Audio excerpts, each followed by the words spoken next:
Oi, gente, vamos lá então, nosso papo reto de quarta. Vou falar sobre as psicopatologias, falar rapidamente.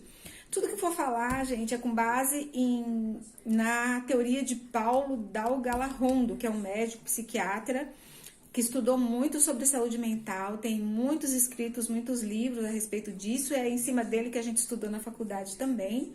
E ele começa falando um pouquinho da distinção do normal, do anormal, né? De quem é normal. Segundo ele, então todo aquele que segue, que tá dentro das regras, que tem um padrão, que tem uma forma regular, então um padrão regular de acontecer é o normal. E o anormal é tudo que está fora e longe desse padrão. E aí ele vem falar um pouquinho, resgata um pouquinho daquele movimento da loucura, né? Desde a Idade Média, a loucura enquanto possessão demoníaca, depois veio Pinel, que entendeu a doença mental, o sofrimento mental, daquelas pessoas que deveriam ser internadas nos hospitais psiquiátricos, né? Então tudo isso nos remete à reforma psiquiátrica, que já passamos por ela, mas para falar sobre isso a gente precisa ter bastante tempo, né? Nós precisamos falar disso, da reforma psiquiátrica, de maneira mais demorada, e isso levaria aí mais uma hora, uma live de 1 hora, e não é o tema aqui. Mas eu quero falar ainda sobre a reforma psiquiátrica, que eu acho que é bem importante. Mas essa população, né, que tem esse sofrimento, eles são atendidos hoje nos CAPs. Sabe o que é CAPs, mãe? Não. Viu? Não sabe. CAPs é o Centro de Atenção Psicossocial. É como se fossem as UBSs, as Unidades Básicas de Saúde, que atendem as pessoas em sofrimento psíquico, né, que é da rede.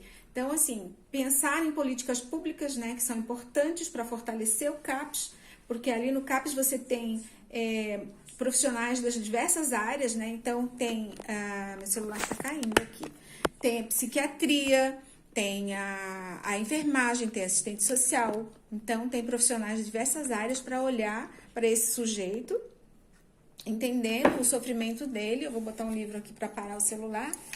O sofrimento dele, olhando para ele como um ser integral, né? Descolado desse entendimento do sujeito, olhando só para o fenômeno, só para a disfunção, né? Mental, né? Então, entender que esse adoecimento psíquico, ele chega a ser como se o indivíduo perdesse a sua liberdade existencial, né? Ele estivesse embotado psiquicamente, né? E aí muitos transtornos e sofrimentos psíquicos, né? E aí a gente vai perguntar, tá, mas quais são esses que você está falando? Né? Eu estou falando das funções mentais que estão alteradas, como memória, pensamento, afetividade, atenção, consciência, psicomotricidade, juízo de realidade.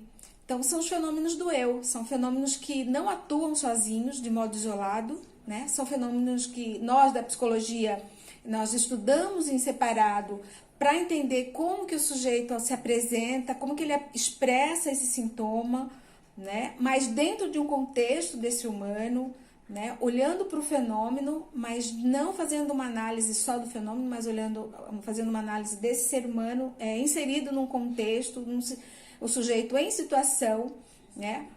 E notar, então, se está com a consciência alterada, o que causou, por que ele chegou assim, né? O que ele comeu, se ele está fazendo uso de algum medicamento, né? Então, assim, olhar para esses fenômenos, para essas disfunções mentais, sempre inseridas num contexto, né? Então, esse é o cuidado que a psicologia, olhar para essas psicopatologias desse modo, né? Olhando para esse adoecimento do sujeito como um sujeito integral, né? Já há muito tempo, né, a psicologia olha para o ser humano, né, muito diferente de outros pensadores do passado que estudavam a mente e o corpo como algo separado. E hoje a gente olha para o sujeito de um modo integral. Por quê? Porque essas funções que eu falei, elas se comunicam. Se você tem alteração da memória, provavelmente vai ter alguma alteração na linguagem ou não.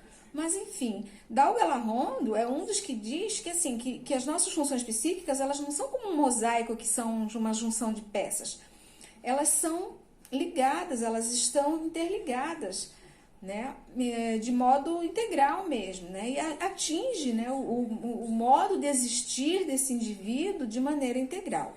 Então, esses transtornos estão ligados entre si, né, segundo Dalgal-Larrondo, e ele frisa, né, que a gente precisa olhar para os sintomas isolados no campo de você entender, mas no campo de você fazer uma análise psicológica uma avaliação psicológica daquele sujeito, você não pode olhar para esse fenômeno isolado, né? Olhar para ele isolado, só para o fenômeno, para a disfunção mental, é a área da psiquiatria, é a área da neurologia.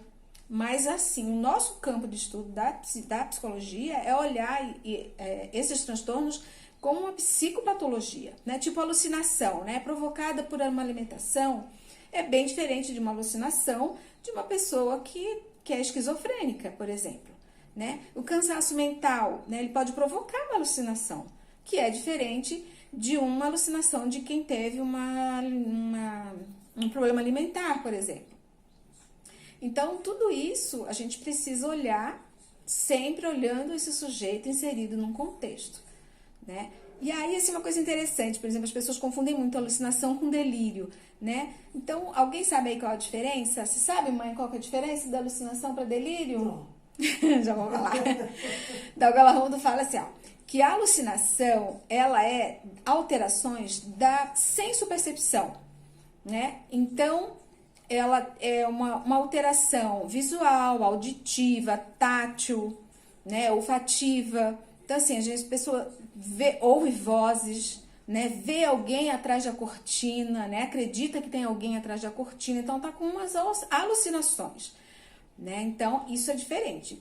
E aí tem que pensar, faz uso de alguma substância psicoativa, né? Tá exposto a um trabalho exaustivo, tá internado, às vezes, num leito do hospital, a pessoa pode estar alucinando, né? Então, é de que ordem essa alucinação, né? Tá vendo coisas, tá ouvindo vozes, mas o que é isso? Entender esse contexto que a pessoa chega, né?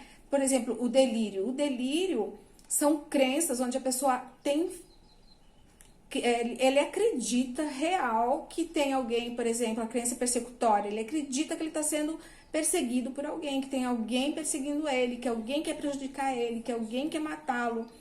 O ciúme, por exemplo, é uma crença de que a pessoa está sendo traída. Não, eu estou sendo traído pelos meus amigos estão me traindo, minha mulher está me traindo, meu marido está me traindo. É uma crença que chega a ser um delírio quando ela é exacerbada, né, gente? Vamos aí, né?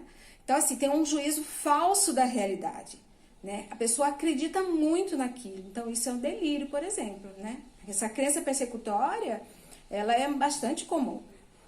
Tá?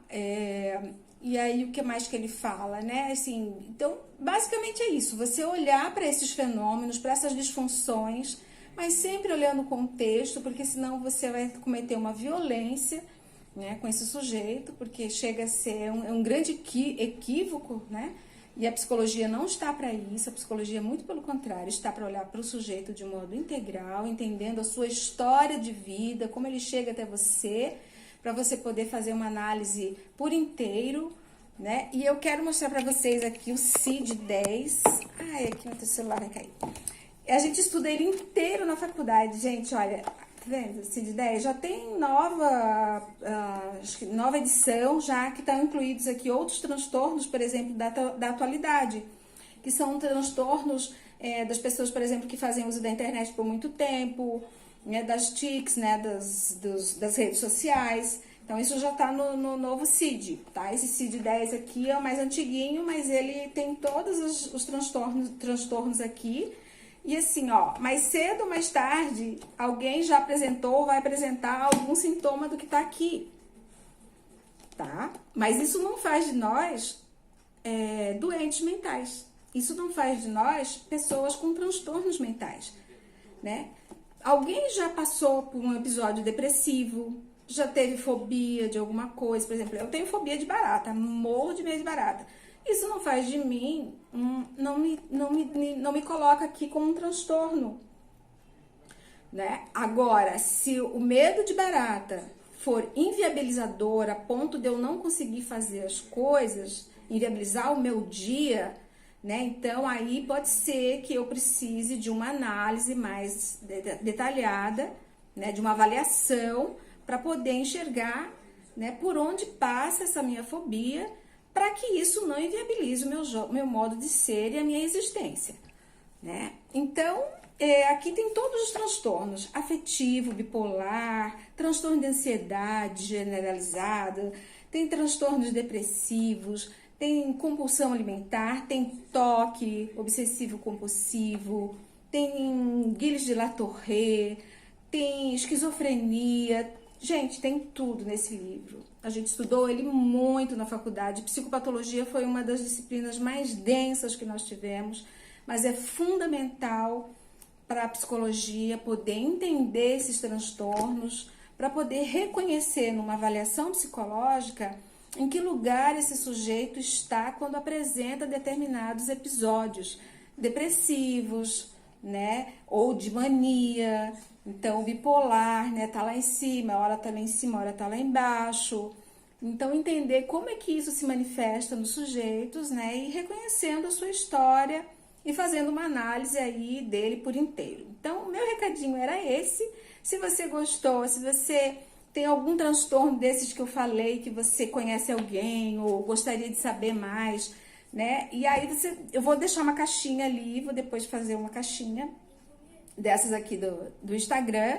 E aí vocês coloquem ali o que vocês gostariam que eu falasse mais detalhadamente, tá bom? Daí eu volto, faço daí um GTV, eu faço uma live de 1 hora falando detalhadamente sobre determinado transtorno. Porque a gente fatalmente, né, conhece alguém, né, que tem aí um transtorno afetivo, transtorno de personalidade, um transtorno de humor,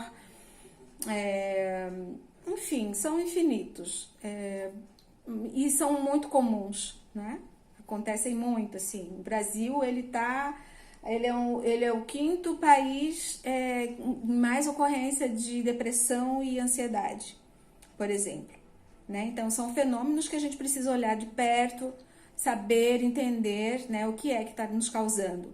Hoje ainda eu estava vendo um documentário que estava falando que agora na pandemia o número de procuras aos dentistas aumentou por conta do estresse, né? E aí, por que dentista? Porque quando a pessoa fica muito estressada, ela trava aqui os dentes, né? E isso dá diferentes problemas, não só na arcada dentária, mas isso dá problema aqui nesse sistema, ansiedade, tensão, dá problema aqui no corpo, né?